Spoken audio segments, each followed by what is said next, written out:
All right, so we're going to do a little exercise working with some nouns here. We got second declension masculine. So now when we say masculine, we look at the article that says that it's masculine. Now, in general, 95% of second declension masculine nouns are, in fact, masculine, meaning the article would be masculine.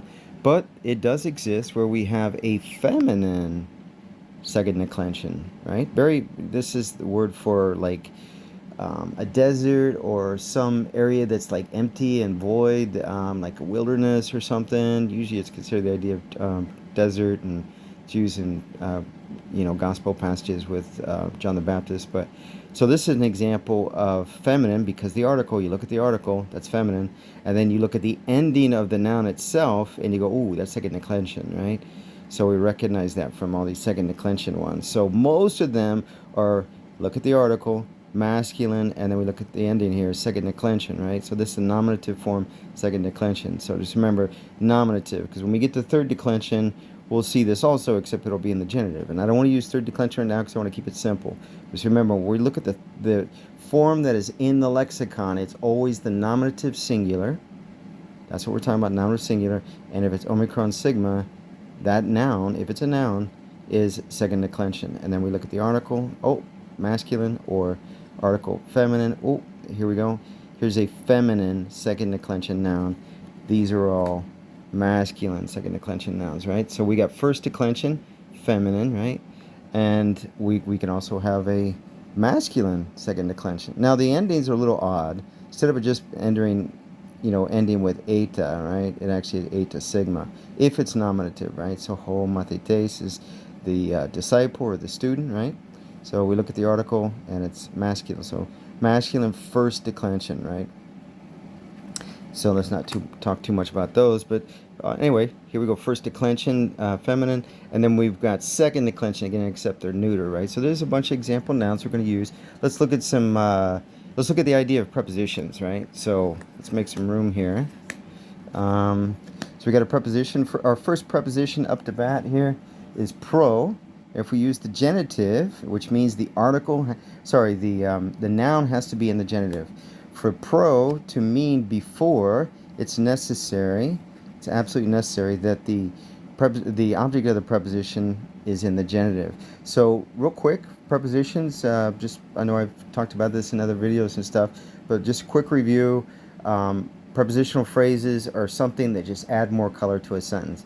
So we have a really simple sentence where we have a subject, the man, and then we have the action, went. Okay, that's a real simple sentence. It doesn't tell us much, right? So we can add adjectives to it to say, the smart man. Okay, that adds more color to the sentence. Oh, we got a little more information. We can use prepositional phrases to add more information, add more color. Do we say, oh, the smart man went, and where did he go? To the store. So to is the object of the preposition, and then is the preposition itself, and then the object of the preposition is store. So we'd say to the store, right?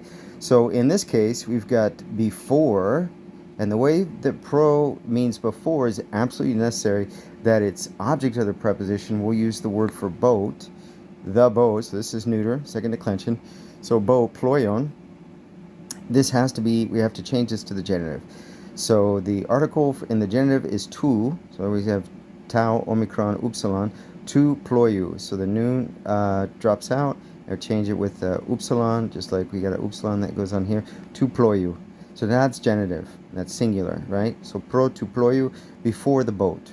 That's what that would be, right? So second declension. If we want to use first declension, let's use the word for truth. So this would change to tes. If it's singular genitive, tes aletheas. Aletheas. Let's see, aletheas, signomen ekete. So yeah, forgive me for that, signomen ekete. So tes aletheas. So pro tes aletheas. So before the truth, right? So again, if we're going to use pro, and we want it to mean before, because sometimes some prepositions can mean different things depending on what. We're using an example here. Here's another preposition. If it's in the accusative, it means one thing. If it's in the genitive, it means something totally different, right? And when we're saying in the genitive, we're talking about the object of the preposition. So here, hooper, we have to change this to the accusative in order for hooper to mean above or over top of something, right? So when we're saying, you know, like over the truth, you know, we would say hooper tain eta nu, right? So tau eta nu would be the accusative singular. Alethean, tain alethean, hooper tain alethean. So you know, like above the truth or over top the truth or something like that. Okay. Let's see. Let's do this. Here's the word for village. He come, right? He come. So we could say we have to change this to accusative.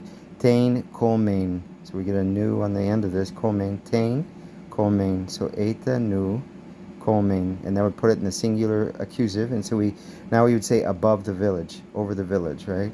Over the village. So let's say we were talking about ho presbyteros, the elder, over the village in a metaphorical way, like he was, you know, figuratively over the village in a leadership sort of sense. You know, we could say that, right? Just for instance. Or the tree is over top the village. You know, we could say todendron.